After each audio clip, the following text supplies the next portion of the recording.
اما بعد قال اللہ تبارک و تعالی فی کلام القدیم و خطاب العظیم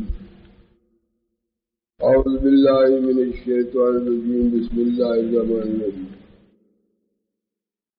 قال اقتلت نفسا زکیۃ بغیر نفس لقد جئت شیئا نکرا صدق اللہ العظیم وصدق رسوله النبی الکریم ونحن علی ذلک لمن الشاہدین والشاکرین والحمد للہ رب العالمین ان اللہ وملائکتہ یصلون علی النبی یا ایھا الذین آمنوا صلوا علیہ وسلموا تسلیما صلی اللہ تعالی علی حبیبہ محمد وآلہ واصحابہ واتباعہ وبارک وسلم۔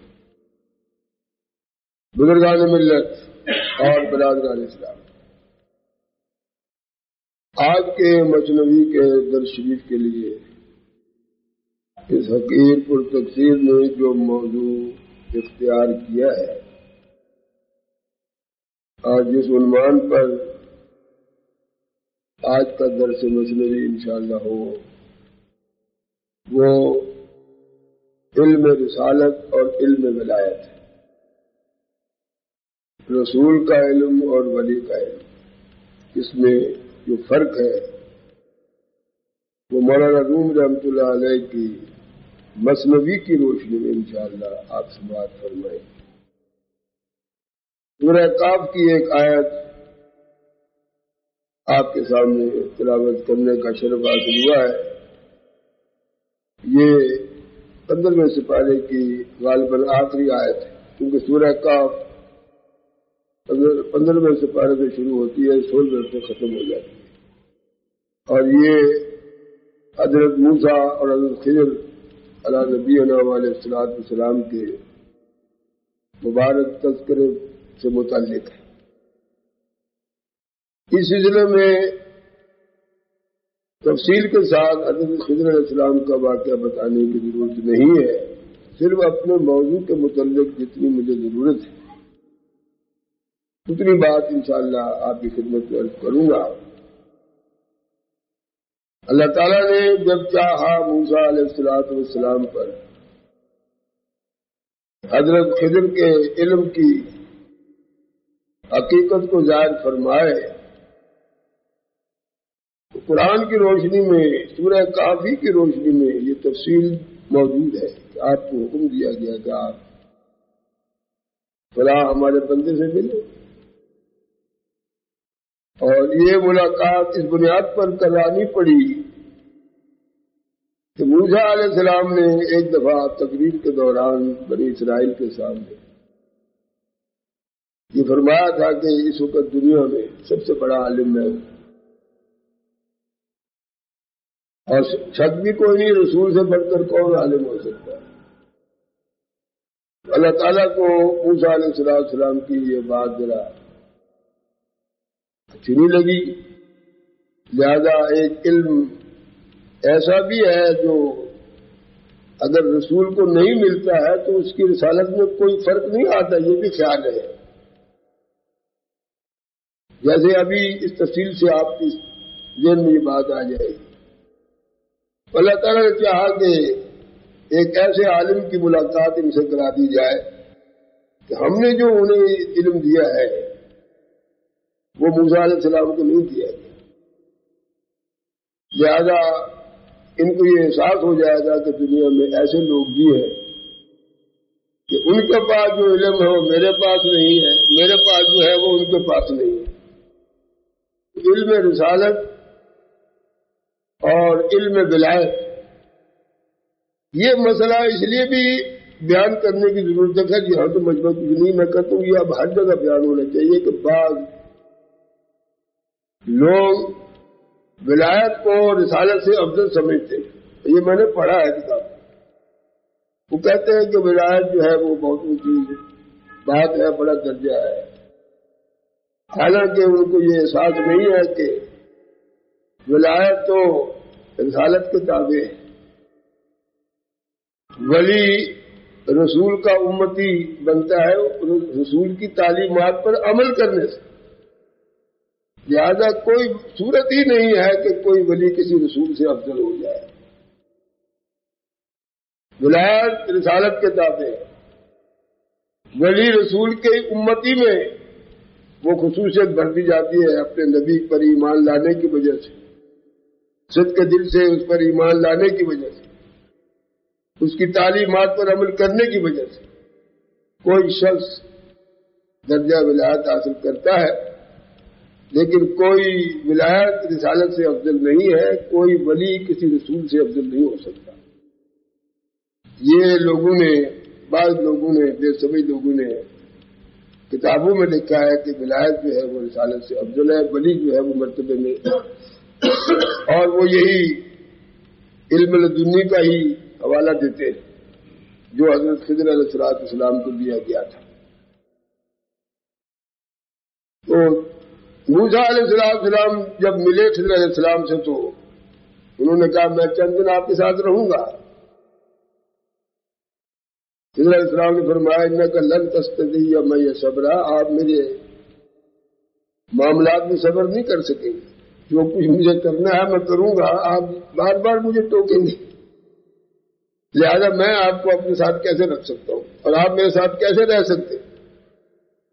میرا کام جو ہونا ہے آپ نے کہنا یہ آپ نے غلط کیا ہے. انہوں نے کہا نہیں میں کچھ نہیں کہوں. اللہ تعالیٰ نے کیونکہ بھیجا تھا ان کے ساتھ رہنا تھا، ان کے علم کو دیکھنا تھا کہ کیا ہے ان کے پاس. پھر وہ ہے کشتی بھی تختے نکال دیے تو وہاں پر موسیٰ علیہ السلام نے کہا کہ یہ آپ نے کیا کیا؟ کیا آپ کو کشتی والوں کو ڈبونا مقصود ہے؟ تو میں نے آپ سے پہلے کہا تھا نا کہ آپ میری باتوں پر اعتراض کریں گے، آپ میری باتوں پر اعتراض کریں گے. آپ بول پڑے ان کو اچھا آپ اب نہیں کچھ کوئی اعتراض نہیں ہوگا. پھر ایک دیوار گرنے والی تھی اس کو بنانے لگ گئے. موسیٰ علیہ السلام نے کہا کہ عجیب بات ہے، دیوار گر رہی ہے تو گرنے دیں آپ. اس گاؤں میں ہم آئے، ان کا فرض تھا کہ گاؤں والوں کا کہ ہماری کو مہمانداری کرتے ہیں. ہم مسافر انہوں نے ہمیں پوچھا تھا کہ اور آپ نے کہ دیوار بنا رہے. وہ دیوار بنانے میں بہت بڑی حکمت تھی، کشتی کے توڑنے میں بڑی حکمت تھی. وہ تفصیل سے بتانے کی ضرورت آپ کے علم میں آپ جانتے ہیں. تو حضرت خضر علیہ السلام کا آپ پھر بول پڑے میرے کام. میں نے آپ سے کہا تھا کہ آپ صبر نہیں کر سکتے. انہوں نے اچھا آپ نہیں بولو. لیکن تیسرا کام جب کیا انہوں نے وہ یہ تھا قال اقتلت نفسا زکیۃ بغیر نفس. ایک بچہ کھیل رہا تھا، اس کی گردن مروڑی، خضر علیہ السلام نے اس کو جان سے مارا. عجیب بات ہے، اقتلت نفسا زکیۃ بغیر نفس. ایک پاکیزہ جان کو، معصوم جان کو بغیر کسی جرم و خطا کے آپ نے اس کو قتل کر دیا، جان سے مار ڈالا. لقد جئت شیئا نکرا، آپ نے تو بہت برا کام کیا. کہا علم اقل لکم انک لن تستطیع صبرا. یہ 16 سے 12 شروع ہوتا ہے یہیں سے. کہا علم اقل لکم انک لن تستطیع صبرا. آپ نے کہا میں نے تو آپ سے پہلے ہی کہہ دیا تھا کہ آپ میرے ہر کام پر اعتراض کریں گے، آپ میرے ساتھ اپنے رہ سکتے. میں آپ کو بتا دیتا ہوں کہ میں نے کیوں کیا. چنانچہ انہوں نے ہر کام کی تفصیل بتائی اور کہا کہ میں نے اپنے ارادے سے کچھ نہیں کیا. وما فعلت الا بامر اللہ. میں نے جو کچھ کیا خدا کے حکم سے کیا. میں نے جو کچھ کیا ہے خدا کے حکم سے کیا. میں نے یہ کام اپنی مرضی سے نہیں کیا ہے. اب اس میں آپ ذرا دیکھیے جو بات سمجھنے کی وہ یہ ہے کہ لوگوں کو یہاں سے شبہ ہوا کہ حضرت خضر کا علم جو ہے وہ موسیٰ علیہ السلام کے علم سے افضل ہے. یہ جلیل القدر پیغمبر ان پر کتاب اتری، ان کو یہ علم دیا ہی نہیں. علم لدنی تو افضل ہوا اس علم سے جو بذریعہ وحی آیا ہے. علم لدنی بذریعہ وحی تو نہیں آتا ہے، یہ بذریعہ الہام آتا ہے، بذریعہ کشف آتا ہے، بذریعہ مشاہدہ آتا ہے، بذریعہ خواب آتا ہے. اس کے کئی راستے ہیں. اس پر اللہ کے فضل سے میں نے ایک مستقل کتاب لکھی ہے، اس کا نام ہی علم لدنی. اور میں نے یہ کتاب کیا لکھی، سرکار نے کرم کے لکھوا دی ہے انہوں نے. بغدادی مسجد میں یہ سب سے بڑی پہلی تصنیف تھی. اس میں میں نے یہ لکھا ہے کہ علم لدنی کس کس طریقے سے حاصل ہوتا ہے، کتنے راستے ہیں جس سے وہ علم حاصل ہوتا ہے جس کو اللہ نے کہا ہے کہ جاؤ خضر سے ملاقات کرو. وہ علمناہ من لدنا علما، ہم نے اسے اپنی طرف سے علم سکھایا ہے. یہ علمناہ من لدنی علما، یہی علم لدنی ہے جو اس کی طرف سے آتا ہے، جس کے بارے میں مولانا روح فرماتے ہیں علم باید کے آیت از خدا،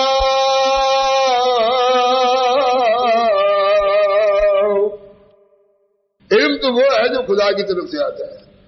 کہا آتا ہے درد رونے انبیاء اولیاء، وہ انبیاء کے پاس آتا ہے، اولیاء کے پاس آتا ہے، لیکن پہلا نام انبیاء کا ہے. علم لدنی کچھ بھی ہو، یہ نبی کا جو مقام ہے بہت بڑا مقام ہے، رسول کا بہت بڑا مقام ہے.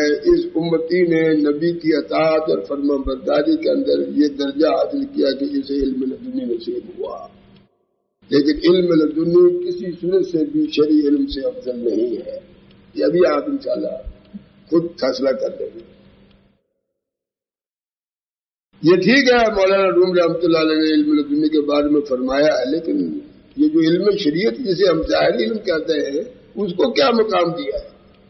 مولانا روم فرماتے ہیں علم باطن ہم تو مسکا، علم ظاہر ہم تو شیر. یہ مولانا روم کا فرمایا علم باطن ہم تو مسکا، علم ظاہر ہم تو شیر، کہ شبد بے شیر مسکا، کہ شبد بے پیر پیر. انہوں نے کہا یہ علم ظاہر دودھ ہے، باطنی علم مکھن ہے، مگر یہ بتاؤ یہ مکھن آیا کہاں سے؟ دودھ ہی سے تو نکلا ہے، الگ سے تو نہیں آیا کہیں سے. فرماتے کیا شبد بے شیر مسکا، بغیر دودھ کے مکھن کہاں سے آئے گا؟ کیا شبد بے پیر پیر، بغیر پیر بنائے ہوئے کوئی پیر کیسے بن جائے گا؟ تو نبوت رسالت کا بہت اونچا درجہ ہے. اسی لیے مولانا نے فرمایا کہ علم لدنی بھی پہلے انبیاء کے پاس آتا ہے، یعنی انبیاء کی وساطت سے یہ درجہ ملتا ہے، رسول کی مطابقت سے یہ درجہ ملتا ہے. لیکن آگے چل کر آپ دیکھیں گے کہ اس میں بہت بڑا فرق ہے. اب لوگوں کو یہ دھوکہ ہوا، انہوں نے کہا کہ حضرت خضر علیہ السلام کا علم جو ہے یہ موسیٰ علیہ السلام کے علم سے افضل ہے. حالانکہ شارحین نے اس کے متعلق بڑی تفصیل سے لکھا ہے کہ رسول کا علم جو ہے یہ علم شریعت، علم الاحکام ہے، جو بطور قانون الہی، بطور ضابطہ کلیہ اور بطور ہماگیر حکمت نافذ ہوتا ہے. قانون الہی کیسے بدل جائے؟ قانون الہی میں تو یہ تھا کہ کسی کو آپ قتل نہیں کر سکتے، یہ خضر علیہ السلام نے بچوں کو قتل کر دیا. لیکن یہ الہام کے طور پر، یہ علم لدنی کے طور پر ایسا ہوا ہے. لیکن آگے چل کر آپ حضرت خضر کا مقام بھی دیکھیں گے کہ وہ کس مقام پر فائز ہے. حضرات گرامی، علم شریعت، علم الاحکام، یہ بطور قانون الہی، بطور ضابطہ کلیہ، بطور ہماگیر حقیقت نافذ ہوتا ہے. اور اس علم پر عمل کرنا نبی کے ہر امتی کے لیے مقرر ہے، کوئی اس میں نہیں بچ سکتا. ہر امتی نبی کا جو رسول ہے، جس پر کتاب اتری ہے، جو علم الاحکام لے کر آیا، جیسے نماز ہے، روزہ ہے، حج ہے، زکوٰۃ ہے، یہ فرض ہے، ساری امت پر فرض ہے، کوئی مستثنیٰ نہیں. قتل نفس شریعت محمدیہ میں حرام، شریعت عیسوی میں حرام، شریعت موسوی میں حرام. جب بھی تو انہوں نے اعتراض کیا کہ آپ نے کیا کیا بچوں کو مار دیا، انہوں نے کہا آپ نہیں جانتے، میں آپ کو بتا دوں گا کہ یہ میں نے کیوں کیا. اسی طرح قصاص یہ بھی ضروری ہے. شراب یہ بھی حرام، جو چیزیں حرام ہے کوئی الہام اس کو حلال نہیں کر سکتا. جو چیز حرام ہے کوئی الہام اس کو حلال نہیں کر سکتا. جو چیز فرض ہے کوئی الہام اس فرض کو ختم نہیں کر سکتا. یہ ایسا کیوں ہوا ہے؟ اصل میں حقیقت سمجھنے کی جب کوشش کی جائے تو پھر پتہ چلتا ہے کہ کیوں ہوا ہے. حضرت خضر علیہ السلام نے قصور نہیں کیا. تو علم الاحکام وہ علم ہے جو بطور قاعدہ کلیہ قانون الہی عالمگیر حکمتوں کی بنیاد پر نافذ ہوتا ہے، اور جس رسول علم ہے علم شریعت اس رسول کا ہر امتی مکلف ہے. کیا موسیٰ علیہ السلام جب رسول تھے آسمانی کتاب آپ پر نازل ہوئی تھی، کیا حضرت خضر علیہ السلام کچھ شرعی حکم سے مستثنا تھے؟ کیا وہ موسیٰ علیہ السلام کی امتی نہیں تھے؟ کیا ان کی نبوت اور رسالت کے حدود سے باہر تھے؟ ہاں باہر تھے. علماء نے لکھا ہے بات دراصل یہ ہے کہ حضور اکرم صلی اللہ علیہ وسلم سے پہلے سب سے زیادہ رسول اور نبی جو ہے وہ بنی اسرائیل میں آئے، تقریباً سب کے سب. صرف ہمارے آقا جو ہے یہ بنی اسرائیل میں نہیں آئے، یہ عرب میں آئے. اس آخری کو بیک وقت کئی رسول دنیا میں موجود ہوتے تھے، بیک وقت کئی نبی ہوتے تھے، لہذا ان کی رسالت اور ان کی نبوت کے حلقے تھے. علماء نے لکھا ہے کہ مختلف شریعتیں نافذ تھی دنیا میں. کسی رسول کا اپنا علاقہ یہاں سے باہر تک ہے، اس کے احکام پر وہ اس کے امتی ہی عمل کرے، وہ دوسرے علاقے کے کسی افراد پر لاگو نہیں ہوتا. اسی طرح فرماتے ہیں کہ کیونکہ شرائع متعدد شریعتیں متعدد تھیں، لہذا موسیٰ علیہ السلام کے شریعت اور قانون میں کشتی کو توڑنا منع تھا. دیوار بغیر اجرت کے بغیر محنت لیے ہوئے اس کو بنانا صحیح نہیں تھا. خاص طور پر بچے کا قتل حرام تھا. حضرت خضر علیہ السلام نے اس لیے یہ کام کیا کہ حضرت خضر موسیٰ علیہ السلام کی حدود رسالت و ولایت سے الگ تھے. شریعت موسوی کا ان پر اطلاق ہی نہیں ہوتا تھا.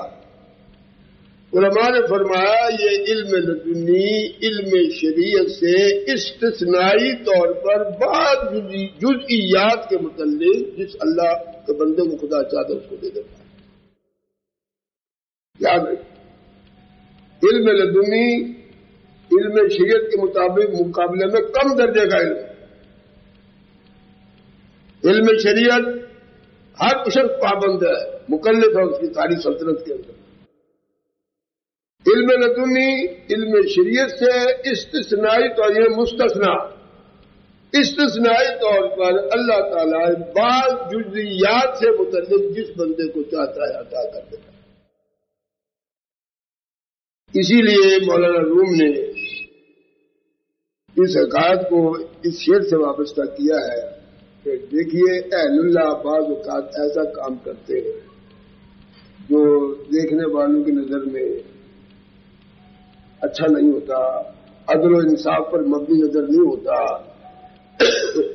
لیکن وہ جو بھی کرتے ہیں ان کے ہر کام کے اندر کوئی حکمت ہوتی ہے، اور ان کا کام جو شرعی ایسے سے غلط نظر آ رہا ہے وہ حقیقی اعتبار پر وہ لوگ حق پر ہوتے ہیں. اس کی مثال میں ایک اور آپ کو دیتا ہوں. حافظ شیرازی رحمۃ اللہ علیہ کا دیوان پڑھی ہے، اس میں انہوں نے لکھا ہے بمے سجادہ رنگی کن اگر پیر مغانگو ید بمے سجادہ رنگی کن اگر پیر مغانگو ید کے سالک بے خبر نبوت سے منزل مسلک انہوں نے کہا اگر تیرا پیر طریقت صحیح ہے، صاحب شریعت ہے، دیندار ہے، متقی ہے، پرہیزگار ہے، حلال و حرام میں تمیز کرتا ہے اور متقی ہے، تقویٰ اگر وہ کوئی تمہیں حکم دیتا ہے کسی کام کرنے کا، اور یہاں تک کہ وہ میں سجادہ رنگی کو اگر پیر مغاں اگر تیرا پیر یہ کہتے کہ شراب سے مسلح کر کے اس پہ نماز پڑھ تو پڑھ لے، کہ سالک بے خبر نہ بغض تجھے راہ و رسم منزلہ، کیونکہ جس نے حکم دیا ہے وہ سلوک کی راہوں سے بے خبر نہیں ہے، سلوک کی راہوں سے بے خبر نہیں ہے۔ اس شعر کی شرح میں انگریز کے زمانے میں نے ایک حکایت پڑھی تھی۔ اب بظاہر تو یہ غلط کام ہو تو شراب سے مسلح گیلا کرو، مطلب یہ نہیں کہ شراب سے کر ہی لو، مطلب یہ جو تمہیں حکم دے، جو تمہیں وہ غلط نظر آئے، صحیح نظر نہ آئے، تم اسے شریعت کے خلاف سمجھ بیٹھو، لیکن پیر نے کہا کرو، وہ تمہارا پیر جو ہے اگر وہ صحیح ہے، متقی ہے، پرہیزگار ہے، وہ کبھی غلط بات تمہیں نہیں کہہ سکتا ہے۔ تو اس شعر کی شرح میں نے پڑھا کہ کسی بزرگ نے اپنے ایک مرید سے کہا کہ دیکھو وہ بازار حسن میں ایک نئی عورت آئی ہے، آپ اس کے پاس جائیں۔ مرید صادق الاعتقاد کبھی انکار نہیں کرتے، اس نے کہا میرا پیر تو ایسا نہیں جو مجھے بدکاری کی دعوت دے، زناکاری کی دعوت دے، مجھے غلط مقام پر بھیجے، کیونکہ حدیث میں آتا ہے ایسے مقام پر بھی مت جاؤ جہاں کوئی الزام لگنے کا اندیشہ ہے، جہاں کوئی برائی کرتی کا لگ سکتا ہے، ایسے مقام پر بھی مت جاؤ کہ جائے کہ باہر جا کر وہ کام کرو۔ تو مرید صادق الاعتقاد جو ہے اس نے کہا ٹھیک ہے، پتہ لگا کہ فلانی ایک نئی عورت آئی ہے، اس کے پاس چلا گیا، سمجھتا تھا کہ میرے پیر نے اس کام کے لیے نہیں بھیجا ہے، صحیح بات یہ ہے، لہٰذا اس سے ادھر ادھر کی باتیں کی، باتوں میں یہ راز کھلا کہ یہ تو اس کی بہن ہے، یہ اس کی بہن ہے جو ایک دفعہ کشتی میں اس کی ماں سوار تھی، بچی اس کی گود میں تھی، کشتی ٹوٹ گئی، تختے کے اوپر یہ بچی بیٹھی کنارے پہ پہنچ گئی، کسی کے ہاتھ لگی، جوان ہوئی، اس نے فروخت کیا، جو اس طرح یہ بیچاری اس منزل کے اوپر آئی۔ یہ اس کی چونکہ بہن تھی، لہٰذا اللہ تعالیٰ نے اس کی نجات کا ذریعہ یہ پیدا کیا کہ ایسے مقام پر اسے پہنچا جہاں وہ اس بدکاری سے بچ سکتی تھی۔ جب یہ رات گرا، اس بھائی کو پتہ تھا کہ میری ایک بہن تھی ایسی، تب میری ماں نے جناب میری بچہ جنا تھا اور وہ تختے پر بچی بہ گئی تھی، پتہ نہیں زندہ ہے یا نہیں ہے، جب اس کو پتہ یہ وہی ہے، اسے ساتھ لے گیا، اپنے گھر لے گیا، اللہ تعالیٰ نے اس کی عزت کو محفوظ کیا اور اس بدتری سے وہ بچ گئی۔ تو فرمایا پیر اگر یہ کہے نا کہ شراب سے مسلح گیلا کر کے نماز پر تو پڑھ لے، کیونکہ ذالک جو ہے نا وہ سلوک کی منزلوں سے بے خبر نہیں، کبھی وہ تجھے غلط کام نہیں کروائے۔ اب اس نے بھیجا، اس پر خدا نے راز کھولا کہ یہاں ایک عورت آئی ہے تمہارے پاس، جو تمہارا خادم ہے، اس کی بہن ہے، اس کو بھیجو تاکہ وہ اس برائی سے بچے اور عزت اور آبرو کی زندگی پسند کرے۔ بظاہر وہاں بازار ہی میں جانا شریف آدمی کے لیے بڑی ذلت و رسوائی، لیکن کہاں کوٹھے پر چڑھنا اور پھر اس کے پاس بیٹھنا، آخر وہ رات۔ دوسری بات، حضرت شیخ شبلی رحمۃ اللہ علیہ کے بارے میں حیرت ہوتی ہے، مجذوب تھے، سالک مجذوب، جب سالک ہوتے تھے تو نمازیں بھی پڑھتے تھے، جب مجذوب ہوتے تھے تو لال ٹپکتی تھی، ناک جاتا تھا، لوگ نفرت بھی کرتے تھے۔ کسی نے خواب میں دیکھا رسول اللہ صلی اللہ علیہ وسلم کی بارگاہ میں شیخ شبلی پہنچ گئے، لال ٹپک رہی تھی، حضور اکرم صلی اللہ علیہ وسلم کھڑے ہو گئے، ان کی پیشانی کو بوسہ دیا، حیرت، پیشانی کو بوسہ دے کر بڑی محبت سے بٹھایا۔ وہاں جو بیٹھے لوگوں نے کہا یار یہ حضور ہے اور بات تم نہیں جانتے ہو۔ اس کا ایک عمل مجھے بڑا پسند ہے، یہ ہر نماز، فرض نماز کے بعد جب یہ سالک مجذوب نہیں ہوتا، ہر فرض نماز کے بعد سورۃ توبہ کی آخری آیت پڑھ کے لقد جاءکم رسول من انفسکم عزیز علیہ ما عنتم حریص علیکم بالمؤمنین رؤوف الرحیم، یہاں تک پڑھ کے کہتا ہے 3 دفعہ صلی اللہ علیہ یا محمد، صلی اللہ علیہ یا محمد، صلی اللہ علیہ یا محمد۔ یہ ادا اس کی مجھے بڑی پسند ہے، اس لیے میں نے اس کی پیشہ کو پوچھا۔ یہ شیخ شبلی ان کے لوگ دشمن تھے، کیونکہ مجذوبیت کی حالت میں یہ عجیب باتیں کرتے تھے، عجیب کام کرتے تھے، وہ ان کی بس کی بات نہیں تھی، وہ قدرتی طور پر ہوتا تھا جو کچھ ہوتا تھا، لوگ نہیں سمجھ سکتے تھے۔ منصور نے الحق کہا، یہ نہیں کہا کہ میں خدا ہوں، ان کے کہنے کا مقصد یہ نہیں تھا کہ میں خدا ہوں، ان کو بلا وجہ پھانسی دے دی گئی، اس زمانے کے سرکاری مولوی نے ان کے خلاف فتویٰ دیا حضور غوث پاک نے فرمایا کاش میں اس زمانے میں ہوتا تو سالک ایک منزل ایسی آتی ہے سالک کے اوپر سلوک کے راستے میں مجاہدوں کے چلوں کے وظائف کے ذریعے ایک منزل ایسی آتی ہے جہاں وہ یہ نعرہ لگا دیتا ہے، لیکن اس کے نعرے کو ہر شخص نہیں سمجھتا۔ اگر میں اس زمانے میں ہوتا تو منصور کو اس منزل سے نعرہ لگائے بغیر گزار دیتا، وہ نعرہ ہی نہ لگا دے، پھانسی پر نہ چڑھ دے۔ تو منصور نے جو کہا اندر اس کا مقصد یہ نہیں کہ میں حق ہوں، اصل نام تو اللہ تعالیٰ کا اللہ ہے، اس کے اسماء صفاتیہ پڑھ لیجیے، اس میں کہیں حق نہیں آتا ہے، لیکن حق اللہ کے لیے کہا جاتا ہے۔ لہذا ان کے کہنے کا مقصد یہ تھا کہ جیسا کہ علامہ اقبال نے بھی کہا ہے کہ سالک کی پہلی منزل ہوتی ہے اپنے آپ کو پہچاننا۔ سالک کی پہلی منزل ہے کہ وہ پیر کی تعلیمات میں اپنی شناخت کرے کہ میں کیا ہوں، کیسے پیدا ہوں، کس پانی سے پیدا ہوں، میری حیثیت ہی کیا ہے، میں کیا بن گیا ہوں۔ یہ حسین و جمیل جسم، یہ خوبصورت چہرہ ہے، یہ نعمت ہے، یہ کیا ہے، میں اس کا مستحق ہوں۔ میری پیدائش سے نہایت ایک ناپاک قطرے سے ہوئی ہے، اس ناپاک قطرے کو اللہ نے کتنا حسین و جمیل لقد خلقنا الانسان فی احسن تقویم، ہم نے ایک ناپاک قطرے سے کتنا خوبصورت انسان بنا کے سامنے رکھ دیا تمہارے۔ اس کو اپنی حقیقت پر نظر رکھنی چاہیے، جس شخص کو اپنی حقیقت پر نظر رہتی وہ کبھی گمراہ نہیں ہوتا۔ مولانا روم نے لکھا ہے، حضرت ایاز محمود غزنوی کے وزیر کے بارے میں لکھا ہے کہ وہ روز جب دربار میں آتے تھے تو ایک صندوق تھا ان کے پاس، اسے کھول کر دیکھتے تھے پھر بند کر کے آ جاتے تھے۔ وزیروں نے الزام لگا دیا، الزام اس لیے لگا کہ اب محمود غزنوی کے نزدیک ایاز کا بڑا مرتبہ ہو گیا، بڑے کامیاب ہو گئے۔ وہ وزیر جو برسوں سے وہاں تھے وہ مقام انہیں حاصل نہ ہو سکا جو ایاز کو حاصل ہو گیا۔ ان کی فرما برداری، ان کی نیک نیتی، ان کے خلوص، ان کی قدردانی کی بنیاد۔ مثال کے طور پر ایک ہیرے جواہرات کا پیالہ تھا، ان کی شکایتیں ہوتی رہتی تھیں محمود غزنوی کے پاس، سنتے رہتے تھے۔ محمود غزنوی کہتے تھے کہ بھائی یہ حسد ہے، یہ بغض ہے، یہ اس کے خلاف ہے، لیکن وہ بعض اوقات دکھا دیتے تھے ایاز کا مرتبہ۔ ایک مرتبہ ایسا ہوا، ایک موتی جواہرات کا پیالہ تھا، وہ اپنے سامنے رکھا محمود غزنوی نے، اور ایک ایک وزیر کو بلایا، آئے سارے، ان کے یہ پیالہ اٹھا کے توڑ دو۔ انہوں نے کہا لاکھوں روپے کا پیالہ کیوں آپ اتنا نقصان کر رہے ہیں، کہنے ٹھیک ہے جاؤ۔ جب کسی نے توڑا ایاز کو بلایا، ایاز آیا کیا تو ایاز اٹھاؤ، یہ پیالہ انہوں نے اٹھایا جان میں، ارے یہ کیا کیا تم نے؟ حضور غلطی ہو۔ انہیں حضور غلطی یہ نہیں کہا کہ آپ نے حکم دیا ہے، کہاں دیکھ لیا، یہ ہے فرما برداری جس کی تم شکایتیں کرتے ہیں۔ حضور مجھ سے غلطی ہوئی، آپ یہ نہیں کہتے آپ نے حکم دیا۔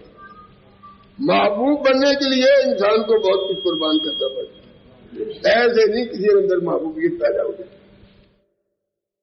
محمود غزنوی کا یہ وزیر اعظم ایاز، ایک دفعہ محمود غزنوی نہا رہے تھے، اندر سے آواز دی ایاز کے بیٹے، نام لینے کی بجائے کہا ہو ایاز کے بیٹے۔ ایاز کی بات بیٹھے ہوئے دل میں خیال پیدا ہوا کہ میرے بیٹے سے کوئی غلطی ہو گئی ہے جو آج کی طرح نام لیا گیا ہے۔ ایاز کے بیٹے کہہ کر پکارا گیا، ورنہ محمود تو اس کا نام لے کر پکار دیا۔ جب وہ باہر آیا تو عرض کیا، حضور میرے بیٹے سے کیا غلطی سرزد ہوگی، میں اس کو سزا دوں؟ آپ نے آج غسل خانے میں یہ کہا ہوا ایاز کے بیٹے اس نے کیا کیا؟ فرمایا نہیں کچھ نہیں کیا اس نے، میں تمہیں غسل خانے میں تھا اور تیرے بیٹے کے نام کے ساتھ لفظ محمد بھی آتا ہے، لہذا میں نے حضور کے نام کا احترام کرتے ہوئے اس کا نام بھی لیا۔ اسی سے آپ اندازہ یہ روز دربار میں آتے تھے، صندوق تھا ان کے گھر میں، بس خود دیکھتے تھے، اس کے بعد بند کر کے آ جاتے۔ پتا لگا وزیروں کو بھی یہ روز صندوق دے گا، یہ فلاں جیسے ہیرے جواہرات چرا چرا کر لے گئے ہیں، وہ اس میں رکھے ہوئے ہیں، بس وہ دیکھ کر آتے ہیں۔ بادشاہ تک رپورٹ پہنچی، مولانا روم نے لکھا ہے، بادشاہ نے کہا ٹھیک اٹھا لاؤ اس کا صندوق، اور اس نے ایسا کیا اور ایسا کیا، صندوق جناب نے چھاپا پڑ گیا، صندوق اٹھا کر دربار میں لے آئے، اور ایاز بھی تھے، ان کو بڑا تعجب ہوا کہ یہ کیا ہو، میرا صندوق کیسے آ گیا، سمجھ گئے. فرمانے لگے محمود نے کہا ایاز اپنے ہاتھ سے خود کھولو، تم اس صندوق کو روز دیکھ کر آتے ہو، کیا رکھا تم نے اس میں، خود کھولو خود نکالو کیا ہے اس میں. محمود کو پتا تھا کہ یہ چور نہیں ہے، ڈاکو نہیں ہے، کچھ نہیں ہے، یہ حسد اور بغض کی بنا پر شکایتیں ہو رہی ہیں. کار محمود نے وہ کھولا، آپ نے فرمایا نکالو. اب ایک پرانا کرتا، ایک پرانا کوٹ، ایک پرانی جوتی، یہ کیا ہے؟ کیا ان چیزوں کو روز دیکھ کر آتے؟ ہاں حضور، میں اپنی اوقات کو بھول نہیں سکتا، میں اپنی ہستی کو جانتا ہوں کہ پہلے میں یہ تھا جو میرا یہ لباس ہے. تو انسان کو اپنی حقیقت پر نظر رکھنی چاہیے کہ میں پہلے کیا تھا اب کیا ہوں، اور کس نے ایسا کر دیا. تو نبوت اور ولایت بہت اونچے درجے ضرور ہیں، لیکن ولایت تابع ہے نبوت کے. کوئی ولی نہیں بن سکتا کسی جگہ بھی جو جب تک اپنے رسول کا تابع نہ ہو، اس کی تعلیمات پر عمل نہ کرے. زیادہ لکھا ہے کہ یہ وہ زمانہ تھا جب شریعتیں مختلف تھیں، مختلف رسول تھے، مختلف نبی تھے، آگے کا علاقہ الگ الگ تھا. اس کے قانون وہاں نافذ نہیں ہوتے تھے، وہاں کے قانون یہاں نافذ نہیں ہوتے تھے. اور حضرت خضر علیہ السلام بعض کہتے ہیں نبی تھے، بعض کہتے ہیں ولی تھے. اگر یہ نبی تھے، جن لوگوں کا عقیدہ ہے کہ خضر علیہ السلام نبی تھے، تو انہوں نے جو کچھ کیا ان پر بذریعہ پائی اللہ کا حکم آیا ہوگا جب انہوں نے ایسا کیا.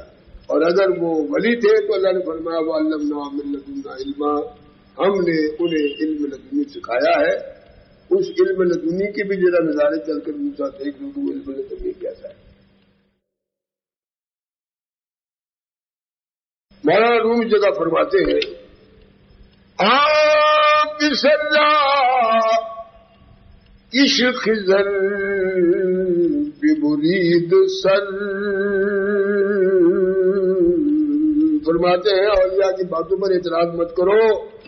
اللہ والے بعض کام ایسے کر بیٹھتے ہیں دوسروں کو حقیقت نظر نہیں آتی، وہ کہتے خلاف شرع ہے، لیکن وہ کام جو ہو رہا ہے وہ صحیح ہو رہا ہے، تمہیں نہیں پتا کہ کیوں ایسا کیا گیا ہے.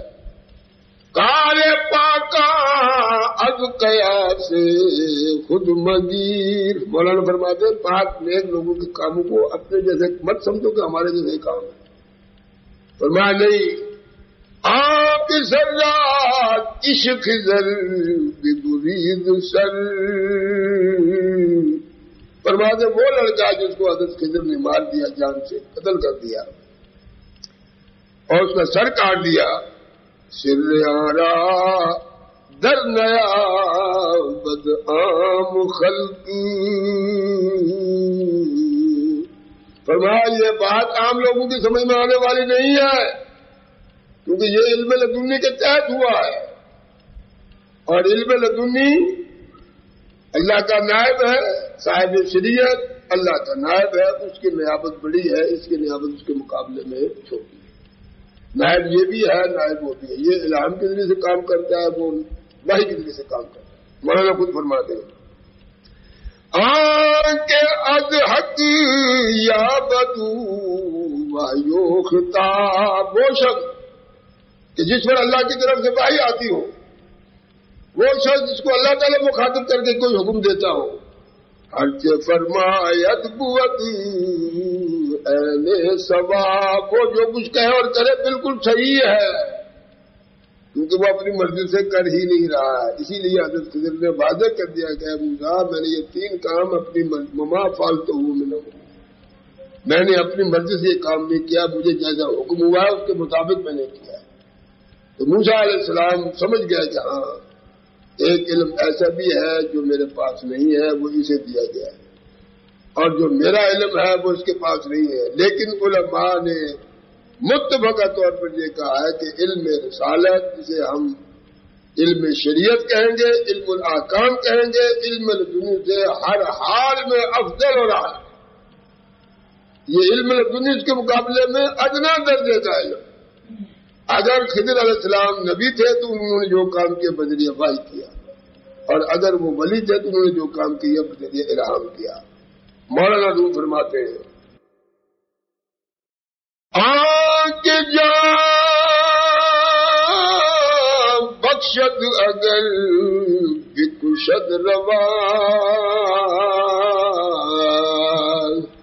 اور فرما لوگوں سمجھو جو جان پیدا کرنے والا ہے، جان بخشنے والا ہے، وہ جان کو ختم بھی تو کرنے والا ہے، وہ ختم کرنے والا بھی تو ہے. آن کے جان بخشد اگر بکشد رواس. یہ خضر کے کام پر کیوں اعتراض کر رہے ہو؟ جس نے جان بخشی ہے وہ جان لے بھی لیتا ہے. ہر شخص مرتا ہے اللہ کے حکم سے مرتا ہے، اگرچہ فرشتے مقرر ہیں اس کی روح قبض کرنے پر.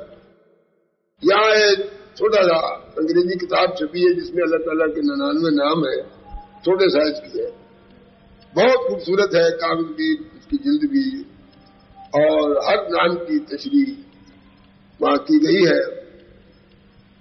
اور ایک نام میں بھول گیا ہوں، اس کی انگریزی میں انہوں نے تشریح کی ہے کہ جو یہ شخص اس کا درد کرتا رہتا ہے. ہاں، آیت الکرسی، آیت الکرسی کے بارے میں انہوں نے لکھا ہے، انگریزی میں لکھا ہے کہ جو آیت الکرسی کا وظیفہ کرتا رہتا ہے اللہ تعالیٰ خود اس کی روح قبض کرتا ہے. یہ صحیح نہیں ہے، یہ صحیح نہیں ہے، یہ بالکل غلط. اللہ تعالیٰ نے ملائکہ کو مقرر کر رکھا ہے، ملائکہ اللہ کے حکم سے کرتے ہیں. اللہ تعالیٰ بذات خود کسی کی روح قبض نہیں کرتا ہے، لیکن ہوتی اس کے حکم ہی سے ہوتی ہے.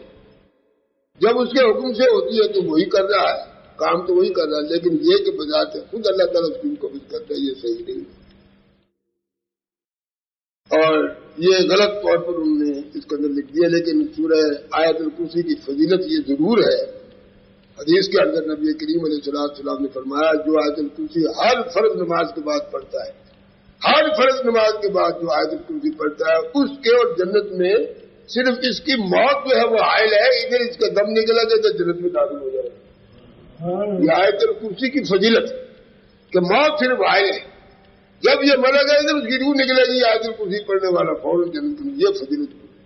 لیکن روح قبض کرنے کے لیے توفت ہو ملائکہ. اللہ نے قرآن میں فرمایا کہ فرشتے میں نے مقرر کیے جو روح قبض کرتے ہیں. لہذا مولانا فرماتے ہیں وہ جو جان بخشنے والا ہے اگر وہ کسی کی جان لیتا ہے تو کسی کو کیا اس پر اعتراض ہے؟ اب دیکھیے ذریعہ کیا ہے. آنکھ جان بخشت اگر بکشد رواز. اب وہ کیسے مارتا ہے؟ نائے بستو دستے خدا. جو اس کا نائب ہے وہ بھی یہی کام کرتا ہے، لیکن کیوں کرتا ہے؟ اس لیے اس کا ہاتھ خدا کا ہاتھ. اب جو فرشتے مقرر ہوئے ہیں یہ اللہ کے نائب ہیں، لہٰذا وہ اللہ کے حکم سے کرتے ہیں. نائب اعظم رسول اللہ صلی اللہ علیہ وسلم، ہر نبی خدا کا نائب ہے، ہر ولی خدا کا نائب ہے. اس کو آپ خلیفہ کہتے ہیں. اللہ تبارک و تعالیٰ نے بڑے بڑے انسان پیدا کیے، ان کو بڑے بڑے صاحب اختیار بنایا. لہٰذا مولانا فرماتا ہے نائب بس تو دستے خدا. ارے بھائی یہ خضر اللہ کا نائب ہے، اس کے حکم سے اس نے ایسا کیا ہے، لہذا اس کا ہاتھ جو ہے وہ اللہ کا ہاتھ. بظاہر خضر کا ہاتھ ہے لیکن باطن میں کام جو کیا ہے وہ اللہ تعالیٰ کی قدرت نے کیا ہے. اس لیے دلیل دوسری یہ ہے قرآن پاک کے اندر سورہ فتح کے اندر، یاد رکھیے سورہ فتح پڑھیے، صلح حدیبیہ کے حالات پڑھیے. میدان حدیبیہ میں 1500 صحابہ نے عمرے کی نیت سے جا رہے تھے، مکہ مکرمہ روک دیا گیا. اب تفصیل ہوگی تو بڑا وقت لگے گا. روک دیا، حکمت یہ تھی کہ وہاں روک دیا گیا. 1500 صحابہ کو بڑا ناگوار گزرا، آپ نے فرمایا تھا.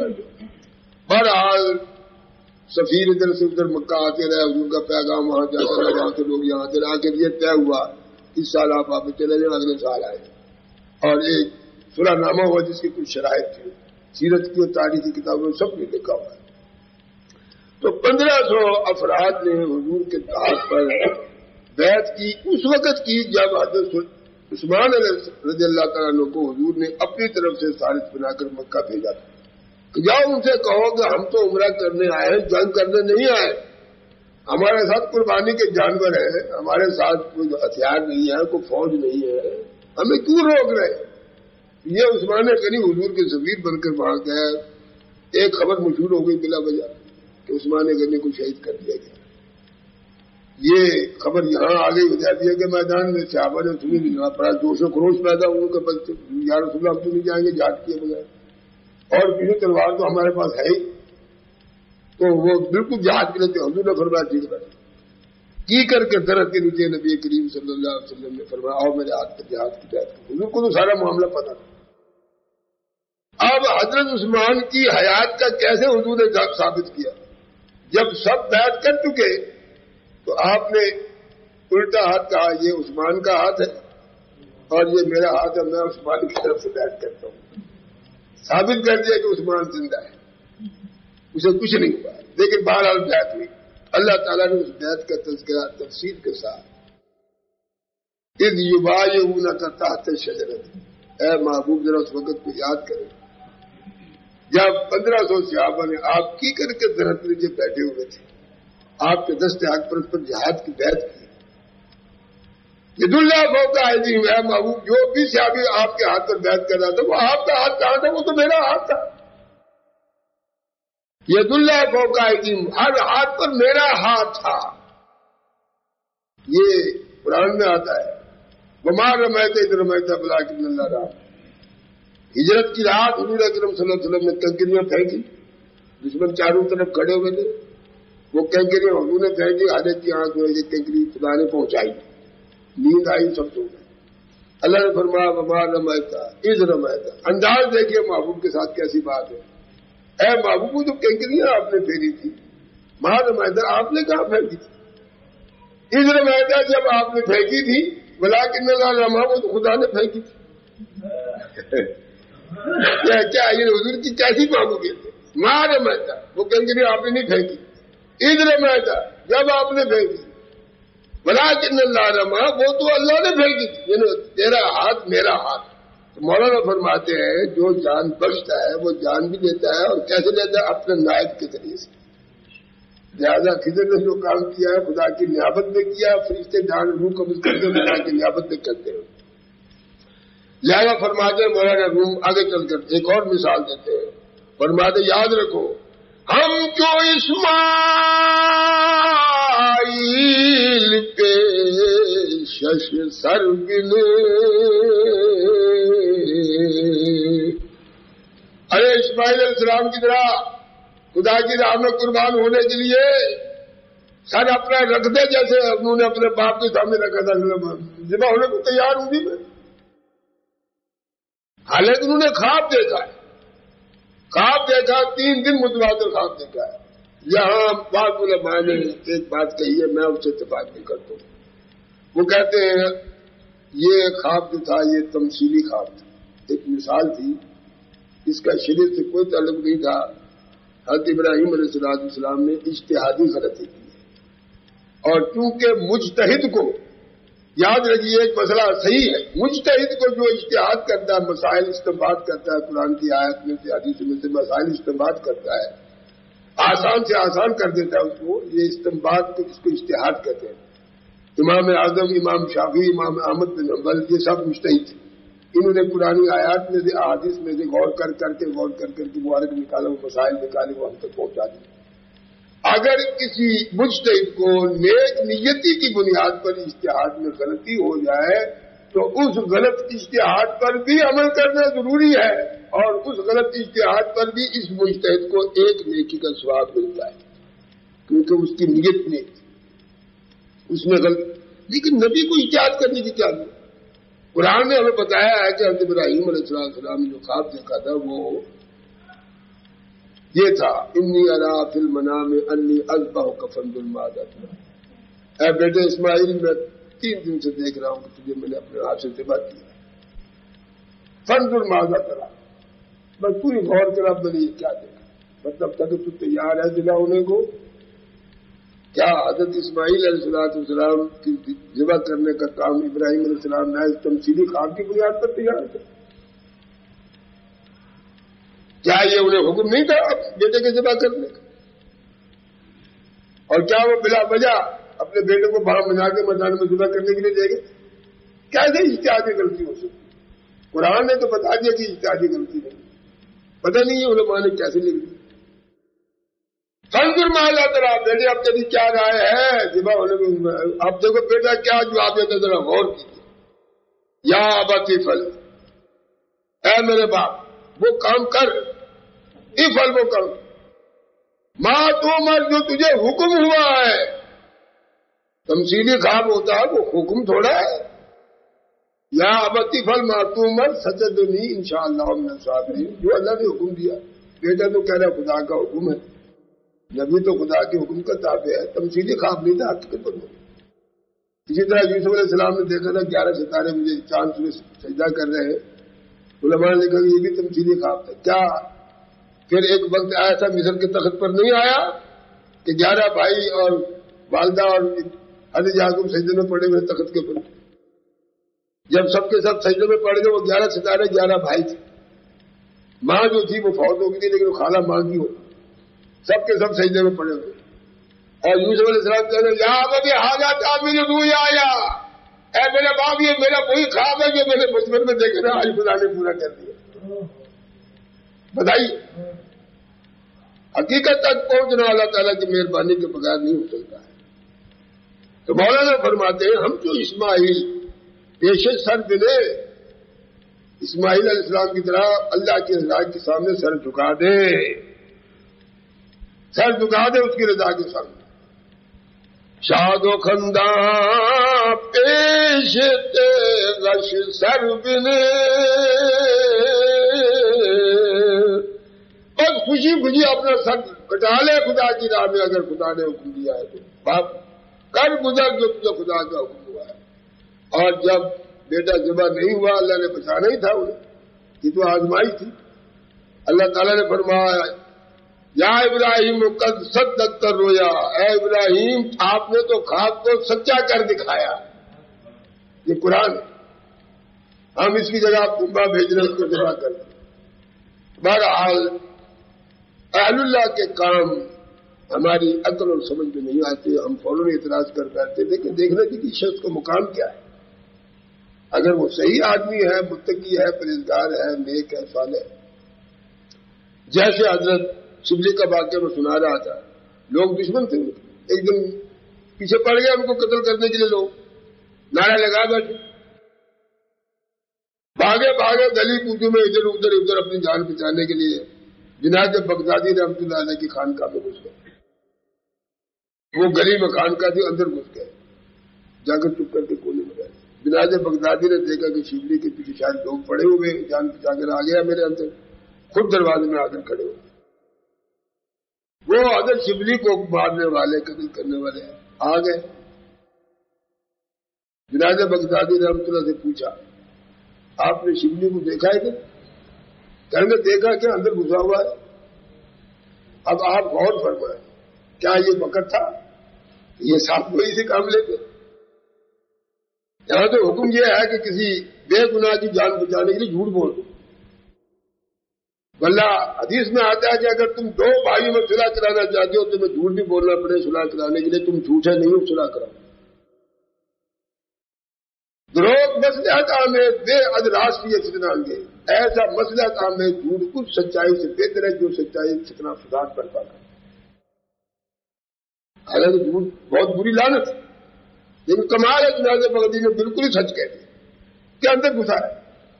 اب یہ قاتل جناب اندر گھس گئے، کہیں نظر ہی نہیں آئی. کوئی روشن دار نہیں ہے، کوئی پیچھے دروازہ نہیں ہے، کوئی کھڑکی نہیں ہے، کوئی باہر نکلنے کی جگہ نہیں، ایک ہی دروازہ ہے. اندر ادھر دیکھ داکھ کر حیران ہو گئے. کہیں گے اندر تو کوئی کہیں بھائی میرے سامنے تو اندر ہی گھسا، اور باقی اندر ہی گیا. جب وہ مایوس اور محروم ہو کر واپس چلے گئے تو شیخ شبلی بارے کہہ گئے جنید بغدادی آج تو تم نے مجھے مار ہی دیا. فرمایا نہیں، میری سچائی کی برکت ہے کہ خدا نے تمہیں بچا لیا. اگر میں جھوٹ بولتا رہا تم نظر آ جاتے. کمال ہے. اور حضور نے حدیث میں فرمایا آج کس کو جھولی مسجد کو یوں، جھوٹ انسان کو ہلاک کر دیتا ہے، سچ انسان کی نجات کا ذریعہ ہے. سچ بول کے دیکھو تو صحیح، اگر ضمیر مطمئن ہے تو کچھ نہیں ہوتا. جب حضور نے فرما دیا کہ الکذب یہلی، جھوٹ جو ہے وہ ہلاکت ہے، بس اور سچائی جو ہے انسان کی نجات کا ذریعہ۔ اس لیے جنید بغدادی رحمۃ اللہ علیہ کو سچ بولنا بظاہر مصلحتاً صحیح نہیں تھا، شریعت کے بالکل خلاف تھا، لیکن حضرت جنید بغدادی جانتے تھے کہ سچ کی کیا برکت ہے۔ اور میں یہ سمجھتا ہوں کہ حضرت شاہ شبلی رحمۃ اللہ علیہ شاہ اس وقت قرآن کی تلاوت کر رہے ہوں گے کہ یہ قرآن کی تلاوت بھی دشمن کے درمیان ایک حائل پردہ بن جاتا ہے۔ قرآن میں اللہ نے فرمایا ہے اذا قرأت القرآن جعلنا بینک و بین الذین لا یؤمنون حجابا مستورا، اے محبوب جب آپ قرآن پڑھتے ہیں تو ہم آپ کے اور بے ایمان لوگوں کے درمیان ایک پردہ ڈالتے وہ آپ کو دیکھ ہی نہیں سکتے کہ آپ بیٹھے ہوئے۔ وَإِذَا قَرَأْتَ الْقُرْآنَ جَعَلْنَا بَيْنَكَ وَبَيْنَ الَّذِينَ لَا يُؤْمِنُونَ حِجَابًا مَسْتُورًا، وہ ایک پردہ بن جاتا ہے، رکاوٹ بن جاتی۔ چنانچہ اس کا ثبوت یہ ہے کہ جب سورہ تبت یدا ابی لہب نازل ہوئی، نبی کریم نے پڑھی جس میں ابو لہب کا کھانا خراب کیا خدا تعالیٰ نے، اس کی جان برباد، اس کا مال برباد، اس کی بیوی برباد، وہ خود برباد، اس کی اولاد برباد، ساری صورت ابو لہب، اس کی اولاد، اس کی بیوی بچوں کے رد میں خدا نے صورت اتاری۔ جب یہ صورت پڑھ کے سنائی حضور نے تو چچی سگی اس کو بڑا ناگوار گزرا، اس نے کہا یہ تو محمد کہتے ہیں آسمان سے ایسی صورت کیسے آ سکتی؟ مجھے بھی برا بھلا کہا گیا ہے، میرے خاوند کو کہا گیا ہے، میری اولاد کو کہا، میری مال کو کہا، مجھے کہا کہ اس کو پھانسی لگ جائے گی اپنے بارے میں جمیل اس کا نام، اتنا بڑا پتھر اٹھایا، تلاش کرتی حضور کو بڑے غصے۔ لوگوں نے کہا ہے جمیل کہاں جا رہی تھا، بڑا پتھر رکھا ہوا ہے، کہ میں محمد صلی اللہ علیہ وسلم کو آج یہاں دے دوں گی، معاذ اللہ سر پر پتھر مار کر آپ کو ختم کر دوں۔ تلاش کرتی کرتی حرم شریف میں پہنچ گئی، حضور وہیں بیٹھے ہوئے تھے، ابو بکر صدیق اور حضور پاس پاس بیٹھے ہوئے۔ یہ تاریخی واقعہ ہے، اسی تبت یدا ابی لہب کی تفصیل میں آپ پڑھیں۔ یہ جمیل آ کر ابو بکر صدیق کو کہتی ہے کہ کہاں ہے تمہارا ساتھی؟ ابو بکر صدیق بڑے حیران ہوئے کہ حضور پہ بیٹھے ہوئے، میں نظر آ گیا، اس کو حضور کو نہیں نظر آتا۔ تو پھر بلکہ جب کہنے کے دیکھا جب نظر نہیں آ رہے اس کو، پھر مجھے کیا پتا کہاں ہے، مجھے کیا پتا کہاں ہے؟ اس نے کہا یہ پتھر لیا پھر نہیں مجھے نظر آ جائے، یہ اتنی بڑی صورت ہمارے رد میں خود بنا کر سنا دیا، آسمان سے کہاں سے آ گیا یہ صورت؟ تو حضور اکرم صلی اللہ علیہ وسلم اس وقت تلاوت قرآن فرماتے تھے، اور یہ آپ کی سیرت میں لکھا ہے کہ آپ ہر وقت تلاوت کرتے ہیں، ہر وقت آیات قرآن آپ تلاوت کرتے رہتے، سوتے وقت بھی جب تک آپ کو نیند نہیں آتی تھی، نیند بھی آپ کی جاگنے سے، ساری رات جاگ کر عبادت کرنا، حضور کا ایک لمحہ آنکھیں بند کرنا، وہ اس عبادت سے افضل ہے، حضور کی نیند بھی افضل ہے۔ تو جب لکھا ہے کہ آپ جب سونے جاتے تھے تو جب تک آپ کو نیند نہیں آتی تھی آپ اللہ کا ذکر کرتے رہتے تھے۔ تو یہ شبلی رحمۃ اللہ تعالی علیہ اگر بچ گئے تو میرا خیال ہے کہ کیونکہ بہت بڑے ولی تھے، بزرگ تھے، لہٰذا انہوں نے جنید بغدادی کی خانقاہ میں پہنچ کر آیتیں پڑھی ہوں گی۔ اللہ تعالیٰ کا وعدہ ہے کہ جب مومن سچا ہمارا ہو گیا، ایمان لے آیا ہے، تو ہم اس کی مدافعت کے لیے خود موجود ہیں۔ قرآن ہے ان اللہ یدافع عن الذین آمنوا، اللہ وہ ہے جو ایمان والوں کی خود مدافعت کرتا ہے، خود ان کی حفاظت کرتا ہے۔ اللہ تعالیٰ کی مہربانی سے یہ تلاوت قرآن حضرت شبلی کی نجات کا ذریعہ بن گئی، حجاب بن گئی، شبلی نظر نہیں آئے۔ مولانا روم رحمۃ اللہ علیہ فرماتے تم بھی اللہ کی رضا کے لیے جیسے اسماعیل نے اپنا سر باپ کے سامنے رکھ دیا تھا، جھکا کر دیکھو تو صحیح کیا انعام ملے گا، کیا انعام ملے گا، کیونکہ رضا الہی ایک ایسا اونچا مقام ہے، بہت ہی اونچا مقام ہے جو اللہ تعالیٰ اپنے خاص خاص بندوں ہی کو عطا فرماتا ہے ہر شخص۔ یہاں یہ شبہ ہو سکتا ہے کہ جیسے حضرت خضر علیہ السلام کے الہام پر اور علم لدنی کی بنیاد پر کشتی کا توڑنا، بغیر اجرت کے دیوار بنانا، کھیلتے ہوئے بچے کو جان سے مار دینا، حالانکہ شریعت میں بے گناہ قتل کرنا حرام ہے، تو کیا کسی ولی کا الہام کسی شرعی حکم کے خلاف استعمال ہو سکتا ہے، یا کوئی شرعی حکم کسی الہام کی بنیاد پر ختم کر سکتا ہے؟ یہ ایک سوال ہے جس کا جواب بہت ضروری ہے۔ علماء نے اس کا جواب یہ دیا ہے کہ رسول اللہ صلی اللہ علیہ وسلم سے پہلے بنی اسرائیل کے اندر یا جہاں جہاں اللہ تبارک و تعالیٰ نے اپنے اپنے علاقے کے نبی بھیجے، وہاں الہام کے مطابق عمل ہوتا تھا، اور وہاں حضور سے پہلے کوئی الہام یا کوئی الہامی حکم شرعی حکم کے خلاف عمل میں آ جاتا تھا۔ لیکن آج کے دور میں، یا یوں کہیے کہ رسول اللہ صلی اللہ علیہ وسلم کے دنیا میں تشریف لانے کے بعد اب یہ قیامت تک کسی ولی کا الہام شریعت محمدی کے کسی حکم کو ختم نہیں کر سکتا۔ اس کی ایک وجہ یہ بھی ہے کہ اس شریعت محمدی کا مکلف ہر مسلمان، حضور سے پہلے نبی بیک وقت دنیا میں کئی موجود ہوتے تھے، رسول پر کتاب اترتی تھی، رسول کی تعلیم، رسول کی شریعت، مگر اس کی وہ محدود ہوتی تھی۔ ایک رسول کا علاقہ اور ایک رسول کے احکام دوسرے نبی کے علاقے کے رہنے والوں پر لاگو نہیں ہوتے تھے۔ جتنا علاقہ کسی نبی کی نبوت کے لیے یا کسی رسول کی رسالت کے لیے منتخب کیا جاتا تھا، اس کے امتی اس رسول کی شریعت کے مکلف سمجھے جاتے تھے، اور ایک رسول کی شریعت کا حکم دوسرے نبی کی حدود کے اندر وہ قابل عمل نہیں سمجھا جاتا تھا۔ لیکن رسول اللہ صلی اللہ علیہ وسلم کی نبوت قیامت تک کے لیے ہے، ہمیشہ کے لیے ہے، ساری دنیا کے لیے ہے۔ آپ کی نبوت کسی مخصوص علاقے کے لیے نہیں، کسی مخصوص قوم کے لیے نہیں، لہذا ہر مسلمان خواہ وہ دنیا کے کسی حصے کا کیوں نہ ہو، وہ شریعت محمدی کا مکلف ہے۔ اور اب اس شریعت محمدی کے احکامات جو بطور قانون الہی، بطور ضابطہ کلیہ اور بطور عالمگیر حکمتوں کے تحت نافذ ہوتا ہے، بڑے سے بڑے ولی کا الہام بھی شریعت محمدیہ کے کسی حکم کو ختم نہیں کر سکتا ہے۔ حضور یہ سب کام حضور سے پہلے ہوتے تھے۔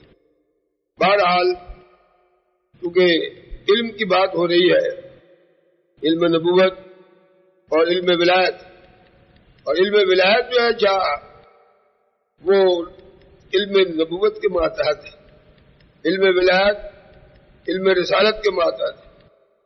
کوئی ولی اس وقت تک ولی ہی نہیں ہوتا جب تک کہ اپنے نبی کا پیروکار نہ ہو، اس پر ایمان نہ لانے والا ہو، اس کی تعلیمات پر عمل نہ کرے، اس پر دل سے ایمان نہ لائے، تو گویا ولایت جو ہے وہ نبوت پر ایمان لانے اور نبوت کی تعلیم پر عمل کرنے ہی سے عطا کی جاتی ہے اللہ تعالیٰ کی طرف سے۔ لہذا کسی صورت میں ولایت نبوت اور رسالت سے افضل نہیں ہو سکتی، اور ولی کا علم نبی کے علم سے افضل نہیں ہو سکتا، ولی کا علم رسول کے علم سے افضل نہیں ہو سکتا۔